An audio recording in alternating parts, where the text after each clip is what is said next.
So this happened about a year and a half ago, and to be honest, I still don't totally know what to make of it. I'll start from the beginning, like I'm telling it to a friend over drinks, because that's the only way I know how. I met this girl online. You know how it is, mindless swiping while pretending you're not just bored or lonely or both. But she stood out. Her profile was kind of quirky. She had this weird but oddly charming energy, like someone who named her plants and meant it. So I messaged her. We chatted for a bit. She wasn't the easiest person to talk to, guarded, kind of cryptic with her answers, but there was something intriguing about her. Not like wow, I'm obsessed, but enough to keep me curious. Eventually, we set up a date. Coffee shop, neutral ground, low commitment. She showed up wearing a dress way too fancy for the place, holding a book like she'd been waiting for someone to ask her about it. I remember thinking, this could either be adorable or a complete disaster. Turns out, it was neither. The date was fine. She was fine. Just a little off. Not in a bad way exactly, just like she was always thinking 2 or 3 steps ahead of where the conversation was. She laughed at weird moments and sometimes stared just a little too long without saying anything. I chalked it up to nerves. No sparks, no red flags waving wildly in the wind. Just a flicker of maybe. And yeah, maybe's enough sometimes to try again. So we set up a second date. This time, I suggested a chill dinner spot, nothing too fancy, just a good burger place with craft beer and decent fries. She showed up early, already seated, sipping a cider and reading that same book. She waved at me like we were old friends, which was kind of nice, and kind of strange. The night went smoothly, mostly. Conversation flowed a bit better this time, but there was still that thing I couldn't quite put my finger on, like she was trying really hard to be normal, which made everything just slightly off. About halfway through the meal, I realized something. I wasn't into it. Not romantically. Not physically. Not emotionally. I kept trying to feel something beyond politeness, but nope. Nada. She was sweet, yeah. And smart, clearly. But there just wasn't that thing, that spark, that gut feeling. So I did the adult thing. When we finished eating, I offered to walk her back to her car. On the way, I told her gently that I didn't really see this going anywhere romantically. I said I liked her as a person and that if she ever wanted to hang out as friends, I'd be open to it. And to her credit, she took it well. Or at least, she seemed to. No tears. No awkward silence. Just a quiet, yeah, I kind of figured. But thanks for being honest. We said goodbye, and that was that. Or so I thought. After that night, we didn't really talk much. She messaged me once a week later, something casual, like, hope your week's going okay. I replied politely, kept it short, didn't invite more conversation. I figured she got the hint. And honestly, I didn't think about her again. Life moved on. I changed jobs a couple months later, started renting a new place across town, got back into the gym, focused on work. Dated around a little. Nothing serious. She never came up. No weird texts. No surprise calls. She just faded out. Like a ghost with good boundaries. So imagine my surprise when over a year later I find a box on my doorstep with my name on it. This was last month. I was in the kitchen with 2 of my closest friends, just talking trash and pre-gaming before a birthday dinner downtown. Music playing. Whiskey poured. Everything felt light and fun. Then there's a knock at the door. I wasn't expecting anyone, so I checked. Opened the door, nobody. Just a small, carefully wrapped box sitting on the welcome mat. Brown paper, no return address. Just my first name written neatly in black ink. So, I pick up the box and bring it inside, and my friends immediately start hyping it up like it's a surprise gift or some secret admirer thing. We're laughing, joking, bro, open it, it might be a bomb from your ex. Real supportive, you know? I sit down at the kitchen table, slice through the tape, and open the lid. Inside. A small candle.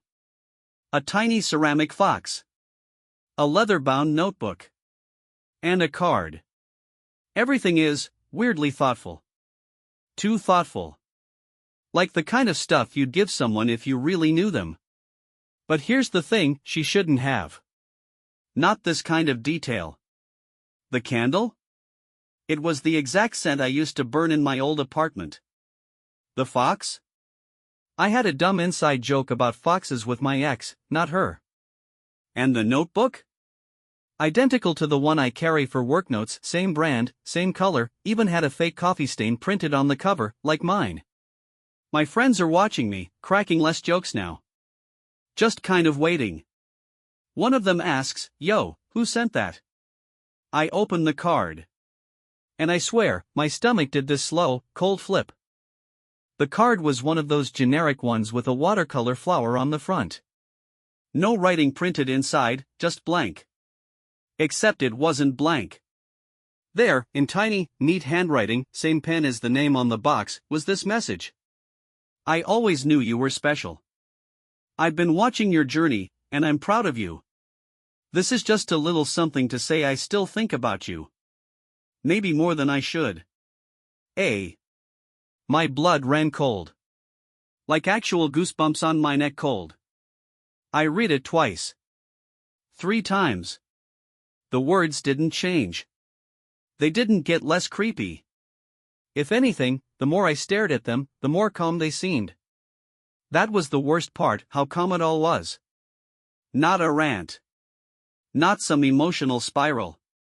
Just, collected. Like she'd rehearsed it. My friends could tell something was off. One of them grabbed the card and read it out loud, then looked at me like, "Who the hell is A?" And that's when it hit me. I never told her where I lived. Not even the old place. We only met twice. She was never in my apartment. Never met my friends. Never saw my things. And I moved since then. She should have no idea where I am. No idea what I do now. No idea what kind of candle I used to like, or what kind of notebook I carry. And yet, here we are. I couldn't even speak at first. I just sat there, holding that card like it was radioactive, and the silence in the kitchen was thick. You know those moments when everyone goes quiet, not because no one has anything to say, but because everyone is thinking the same thing? That was us. My buddy Sam broke it with a nervous laugh, trying to lighten the mood. "Dude, you dated a stalker?" And I laughed, too, reflexively. But it felt hollow. Because as much as I wanted this to be some harmless, weird overstep, something wasn't sitting right. I excused myself, walked to my room, and pulled out my phone. I scrolled through my old texts. Had to dig pretty far back to find her. Ava. That was her name. Just a short thread, nothing dramatic, some good luck on the interview messages, a couple memes, and then nothing. No closure, no lingering, no drama. We just fizzled. I hadn't blocked her, but she never messaged again. Not once in over a year. And yet here she was, somehow knowing where I lived, what I liked, and what would make me pause everything and think of her again.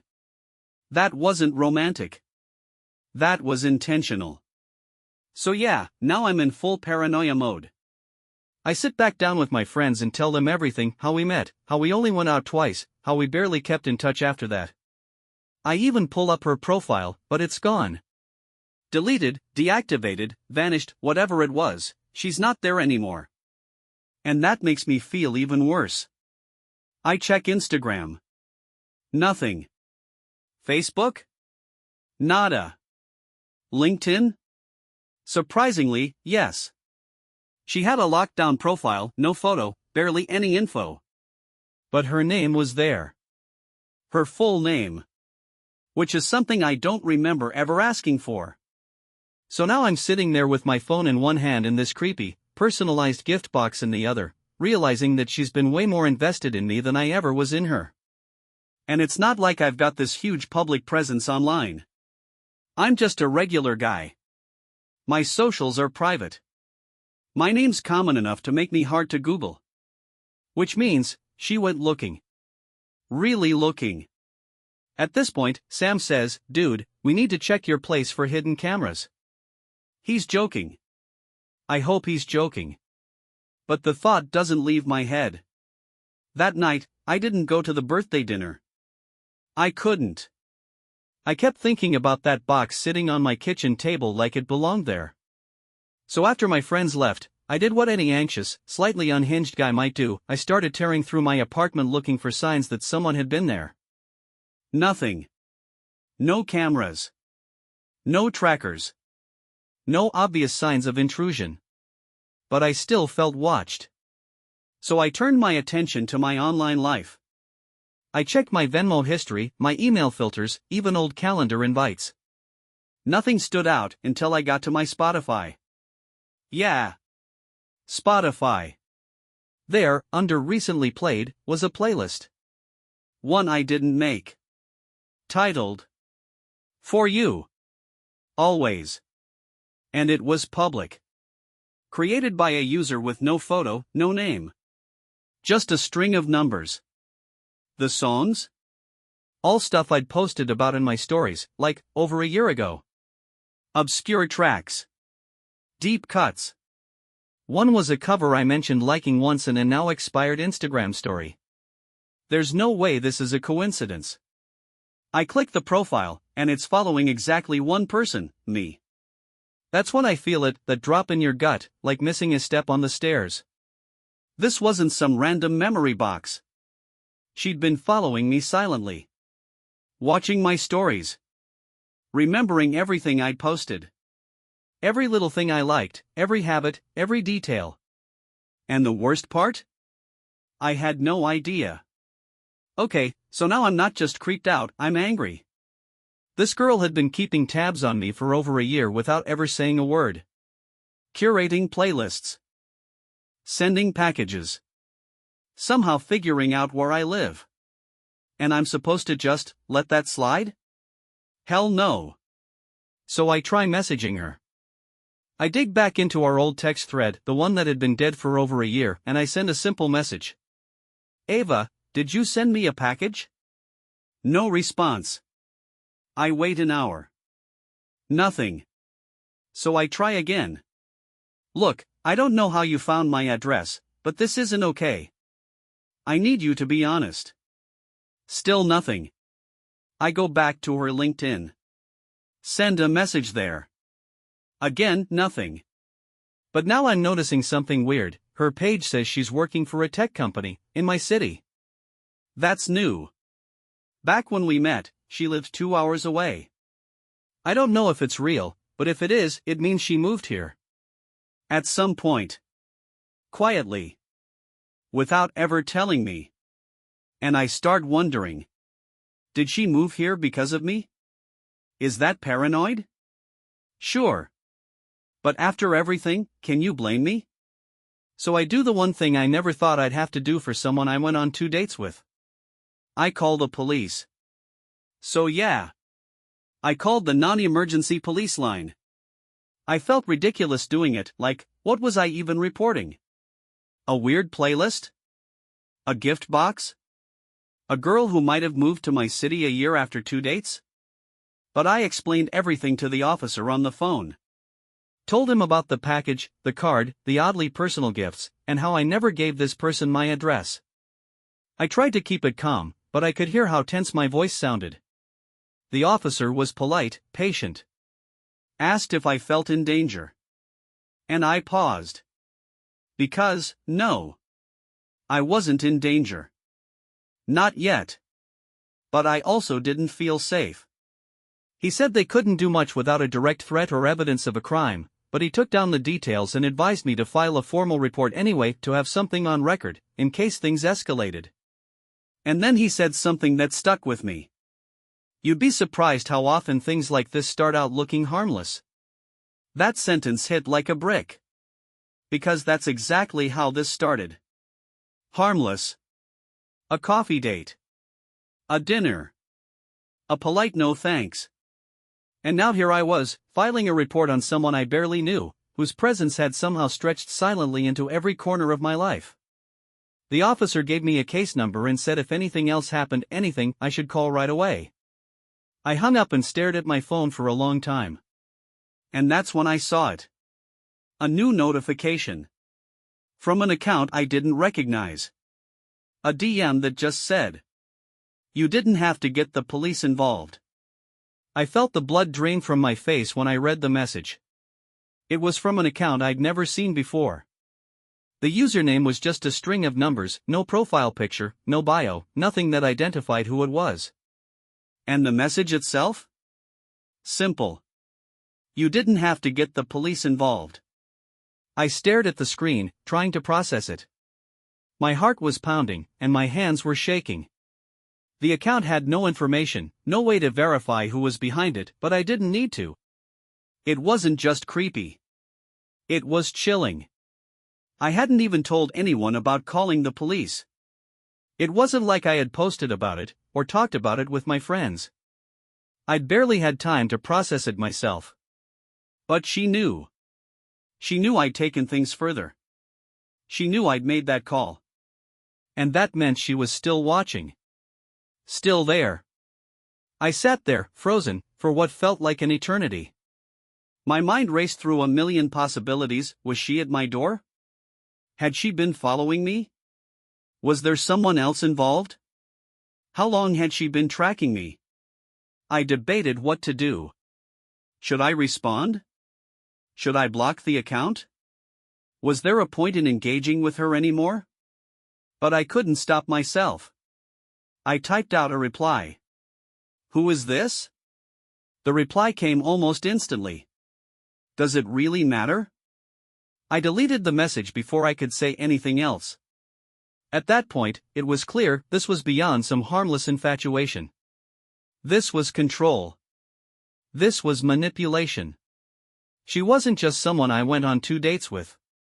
She was someone who had been weaving herself into my life without me even realizing it. And I didn't know how deep it went. I don't know what made me decide to confront her in person. Maybe it was the message. Maybe it was the feeling of being trapped in my own life, constantly looking over my shoulder. Maybe I was just sick of it. Whatever the reason, I decided that I needed answers. I needed to see her face, hear her explain herself, and understand what the hell was going on.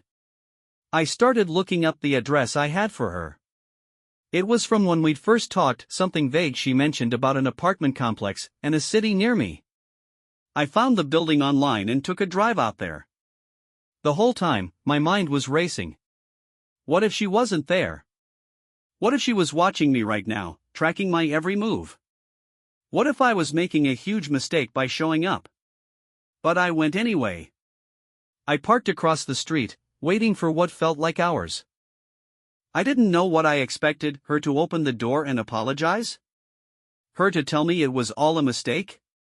Maybe I thought if I confronted her, I could somehow convince myself this was all just a misunderstanding.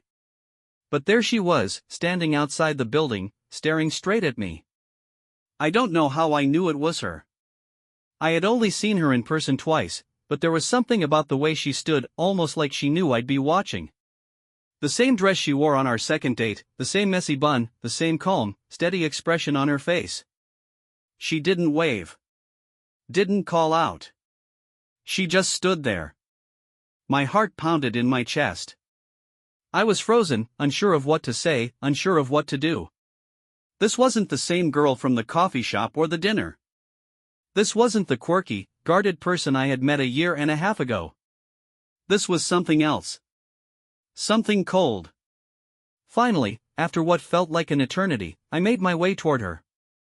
I don't know what I was expecting, but when I finally spoke, all I could say was, "Why are you doing this?" Her eyes locked onto mine, and she smiled. That same unsettling, calm smile. "I told you I was watching your journey," she said softly. "And I'm not going anywhere." And that's when I realized she wasn't just fixated on me. She was in it for the long haul. Her words hit me like a punch to the gut. "I'm not going anywhere." I stood there, paralyzed for a moment, trying to process what she just said. Was she serious? Was this some kind of sick joke? Or was she really this unhinged? I wanted to run. I wanted to turn around and leave, get in my car, drive far away, and never think about this again. But I couldn't move. It felt like my feet were stuck to the ground, like her eyes were locking me in place, forcing me to hear her. I've watched you for so long, she continued, her voice so calm, so collected, like this was normal. You don't understand, do you? I know you better than you know yourself. You will understand, eventually. You'll see that we were meant to be together. Every part of me was screaming to run, to get out of there, but I stayed frozen. What was wrong with her? This wasn't love. This wasn't a relationship. It was obsession. Why are you doing this? I asked again, my voice shaking. I wasn't even sure if I was asking for answers anymore, or just trying to break through whatever twisted reality she was living in. She tilted her head slightly, almost like she was considering my question, and then answered, because I had to. Because it was always going to be you. You just don't realize it yet. This was it. This was the moment I had to break away. I turned quickly, not bothering to say another word. My heart was pounding in my ears as I bolted back toward my car. I could hear her footsteps behind me, but I didn't dare look back. The fear was suffocating, but my mind kept screaming, "Get away! Get away!" I reached my car, yanked the door open, and slammed it shut just as I heard her call out my name. My hands were shaking so badly I could barely start the engine. I didn't look back as I sped away. I drove for miles, taking random turns, just trying to put as much distance between me and that building as possible. I couldn't stop thinking about her words, "I'm not going anywhere." What did that even mean? Was she going to show up at my apartment again? Was she watching me right now? I didn't sleep that night. Couldn't. I drove around until the sun started rising, the weight of everything pressing down on me. I kept thinking about Ava's words, how calm she had been, how sure she was of herself. She wasn't just some woman I went on 2 awkward dates with. She wasn't some crush or random obsession. She was dangerous. And I couldn't keep pretending like this wasn't real. I couldn't keep going in circles, trying to talk myself out of it. I knew now, beyond a shadow of a doubt, she was not going to stop. I had tried to confront her, tried to stand up for myself, but all I had done was dig myself deeper into her web. I needed to make a choice. I spent the rest of the day thinking, trying to figure out what my next move was. Should I move again? Should I change my identity? But that seemed impossible. It would take more than just changing my location or my online profile. She knew too much. I couldn't be chased forever. So I made a decision, it was time to fight back. I couldn't run anymore. I couldn't let her control my life from the shadows. She thought she had me cornered, thought she could twist everything to fit her narrative, but she was wrong. I wasn't going to be her prisoner. I gathered all the evidence I had, the gift box, the messages, the creepy playlist, the police report, everything. And I went to the authorities again, this time with a plan. This was no longer just a weird stalking case. This was something bigger. And I wasn't about to let her destroy my life without a fight. The police took my case seriously this time.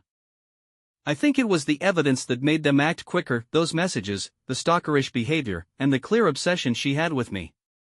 They assigned a detective, and after a couple of days of digging, they found something I wasn't expecting. Ava wasn't just some random person who'd gotten fixated on me. She had a history. She'd done this before. The detective found reports from other cities, other people who had been followed, sent packages, and been harassed in similar ways. Same type of personalized gifts. Same eerie calmness.